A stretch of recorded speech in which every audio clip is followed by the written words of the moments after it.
What's up, people? Welcome back to the channel. This is your boy Rome. You're watching the Fourth Official, that place and the only place you can get that Jamaican American views on football with a heavy bias towards Manchester United. So please, before we go further, drop a like on the video.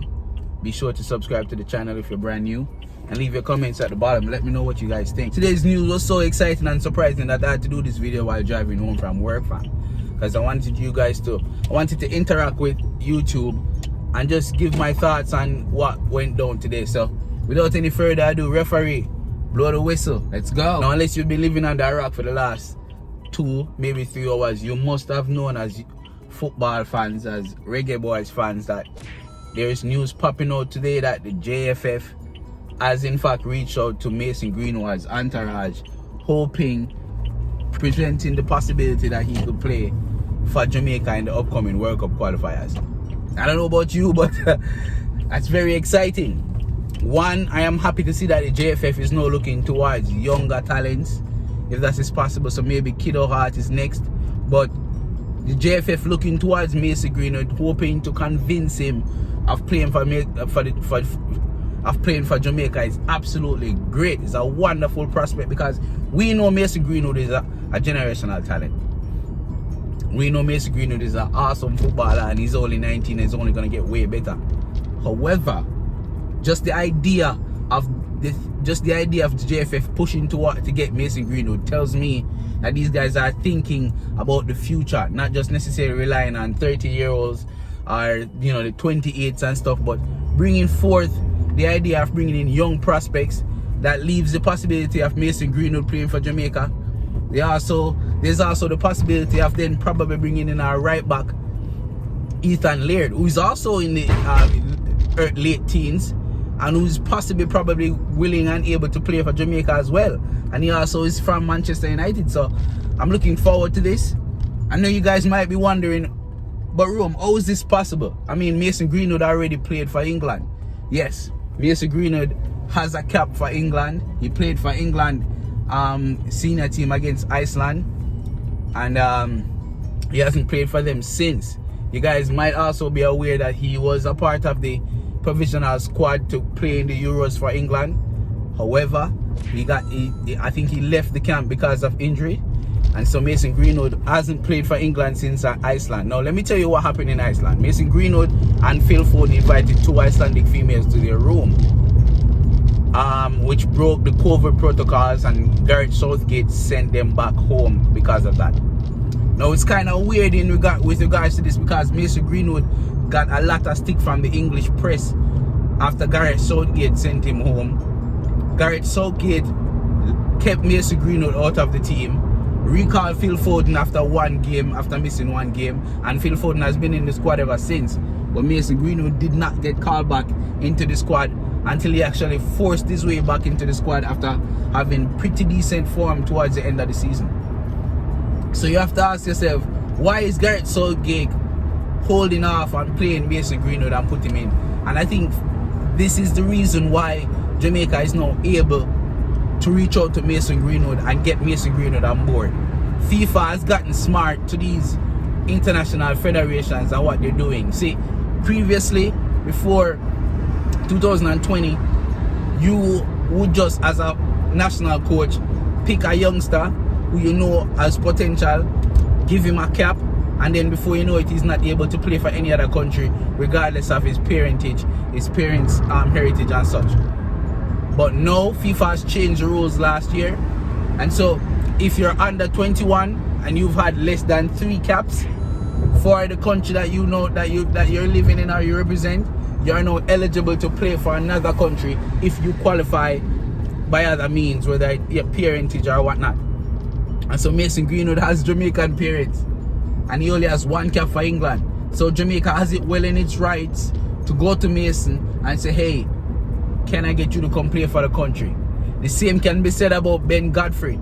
That's the reason why Gareth Southgate called up Ben Godfrey, because he wanted Ben Godfrey to be a part of the English squad in the future if possible. Because if you think about it, these players who commit themselves early to a national team and don't get called up throughout their entire young career, they will never get the experience of having international football or to put international football on their resume. So in that sense, I can see there's a good move. This is a good move for the JFF. However, let me caveat that by saying, people, I don't think this is going to happen. Mason Greenwood's ceiling is up there with man like Robin Van Persie, possibly Wayne Rooney. He has a very high ceiling for a young footballer. He's very highly rated in Manchester. He's very highly rated in England, as a matter of fact. And I do see him leading the Manchester United front line one day, and possibly England. So I do think from that perspective, while the prospect or why the idea is attractive, Mason Greenwood will not play for Jamaica. Unless we have a situation similar to Hannibal Mejbri. Hannibal Mejbri was born in France, who many think has the ability and the ceiling to eventually one day play for France, decided to commit his future to Tunisia. He's already played 3 games for Tunisia, so that's out of the window in terms of him playing for anyone else.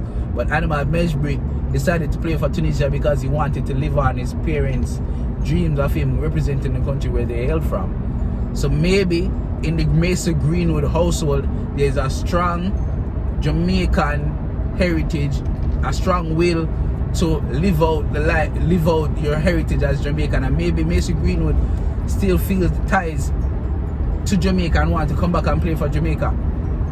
I have not seen any evidence of that, and I cannot say that that is true. But what I can tell you is the idea that the JFF is looking for Mason Greenwood to help him to come and play with us in the World Cup qualifiers, possibly going to the World Cup, is exciting for me. You guys know that I think the JFF is more incompetent than a eunuch in a warehouse, fam. However, I do think that this is signs that these guys are actually thinking outside the box and thinking a long term, and I'm loving it, 100% loving it. I don't know how much Theo Whitmore is involved in this type of negotiations. I would hope that he is, but more blessings. I try to leave the link of the article in the description below, but it's all over Twitter. United Report is talking about it. The first time the article surfaced was in the Telegraph. Big name journalist writing about this, talking about it. So there is some truth behind Jamaica reaching out to Mason Greenwood. I just don't know if there's anything behind Mason Greenwood actually representing Jamaica. I don't think he'll make that decision. And lastly, before we go, I really like to take a few seconds to address this Jerome Waite situation with the JFF. Now, Jerome Waite gave an interview on the 15th when he came back from the games in Japan. And Jerome Waite spoke about all of the different stuff that's going on. And we know what he said so far. And there's talk now that Jerome Waite will be sacked by the JFF. But in my opinion, I think Jerome Waite has already been sacked by the JFF. I don't think this is something that is new to Jerome Waite, his inner circle, and within the JFF. I think they already know that. They told him that he doesn't have a job before he came back from Japan, which is why he gave that interview.